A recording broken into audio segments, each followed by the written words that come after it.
تفسیر بیان القرآن حکیم الامت مولانا اشرف علی صاحب تھانوی رحمت اللہ علیہ. اچھا یہ بھی عجیب بات یاد رکھو، مولانا حسین علی صاحب بھی 1362 میں فوت ہوئے اور مولانا اشرف علی صاحب بھی 1362 میں. حکیم الامت مولانا اشرف علی صاحب دارالعلوم دیوبند کے ترجمان ہیں، ہندوستان کے اہل حق کے کامل و اکمل رہنما اور رہبر ہیں.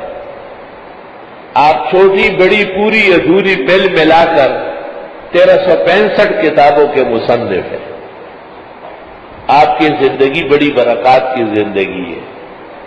آپ دیوبند کے اولین فضلاء علماء میں سے. آپ کے علوم اور آپ کی تحقیق پر ہمیشہ اعتماد کیا گیا ہے. آپ نے تفسیر بیان القرآن اس شان سے لکھی ہے کہ اس عاجز اور فقیر کو اس پائے کی تفسیر نہ عربی میں ملی اور نہ فارسی میں ملی. سچ کہا ہے مولانا عبد الماجد دریابادی نے کہ علوم قرآن سے متعلق تمام خزائن اور گنجینیں بیان القرآن میں موجود ہیں. آپ نے علوم قرآن اور تفسیر بیان القرآن سے متعلق 17 رسالے لکھے. مشکل مسائل علیحدہ جمع کی ہے، مختلفی علیحدہ جمع کی، لغات القرآن علیحدہ جمع کی، مفہمات علیحدہ جمع کی، اور تصوف اور طریقت سے متعلق مسائل مختلف آیات سے نکالی اور اس کا نام رکھا ہے مسائل السلوک من کلام ملک الملوک. مسائل السلوک من کلام ملک الملوک. قرآن کے کن کن آیات سے تصوف کا کون کون سا اصل اور فرع نکلتا ہے.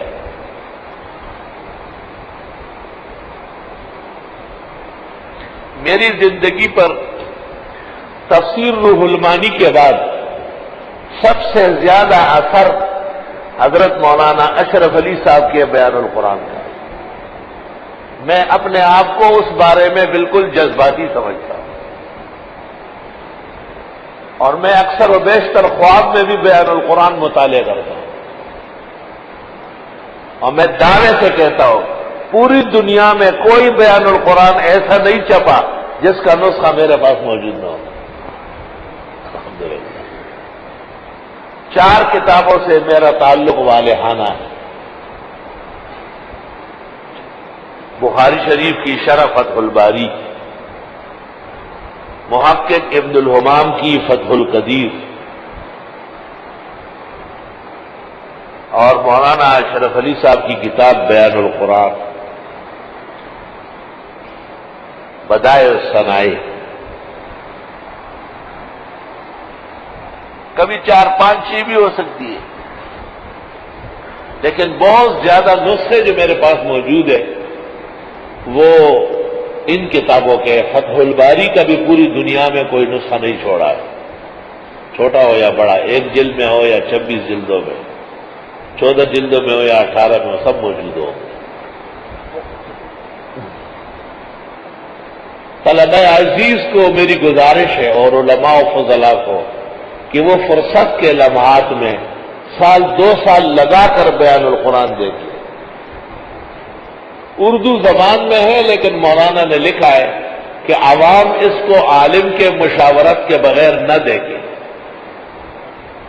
اتنی دقیق ہے اور علوم کے خزائن سے مالا مال ہے کہ تقریباً ہر دوسرے صفحے پر عالم سے پوچھنے کی نوبت آتی ہے.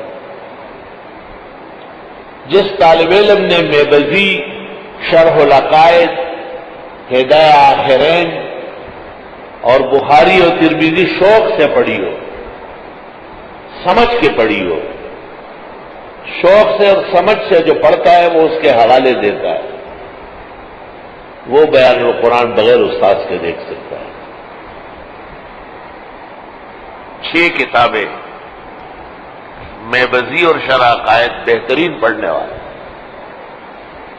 ہدایہ آخرین اور بخاری اور مسلم دور حدیث کامل استاد سے کیا ہو، جن کو بخاری اور ترمذی پر دسترس حاصل ہو. وہ طالب علم یا وہ فاضل بیان القرآن مولانا اشرف علی کا بغیر کسی کے مراجعات کے خوب دیکھ سکتا ہے۔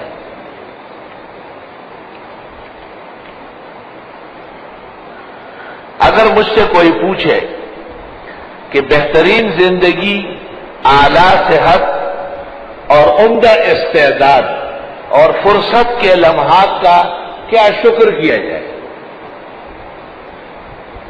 تو میں اسے 4 باتیں کہوں گا۔ قرآن کریم خوب پڑھتا رہے یہاں تک کہ یاد ہو جائے، بخاری شریف فتح الباری سمیت بار بار دیکھے،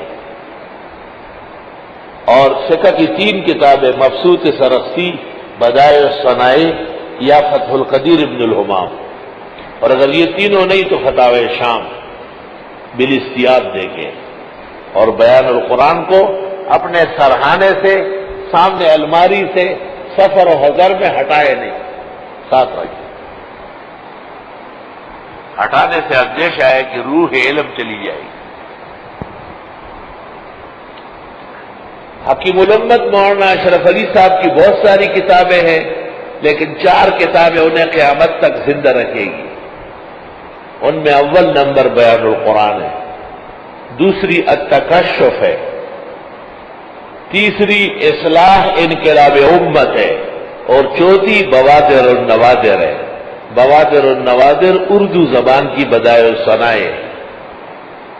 اگر کسی شخص کے دل میں مولانا اشرف علی کی عزت یا عظمت نہیں ہے تو ان کتابوں میں سے کوئی کتاب اس نے دیکھی نہیں۔ وہ دیکھنے کے بعد اگر وہ انسان ہے اور انسانوں سے پیدا ہوا ہے اور وہ روٹی سالن کھاتا ہے، گھاس نہیں کھاتا، وہ دل و جان سے مولانا کا شکر گزار ہوگا اور اپنی اس زندگی پر فخر کرے گا جو اس نے مولانا اشرف علی کی ان کتابوں کے دیکھنے میں گزاری، اور اللہ کی توفیق کا بار بار شکر کرے۔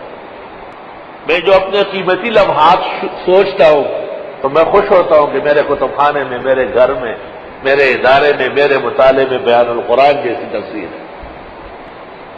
اور اگر مجھ سے کوئی پوچھے کہ دیوبندیوں کے اہل حق ہونے کی کیا دلیل ہے تو میں 2 آدمی پیش کروں گا۔ رسوخ میں اور تبحر میں امام الازہر مولانا انور شاہ، اور عوامی اصلاح میں حکیم الامت مولانا اشرف علی اور ان کی تفسیر بیان القرآن۔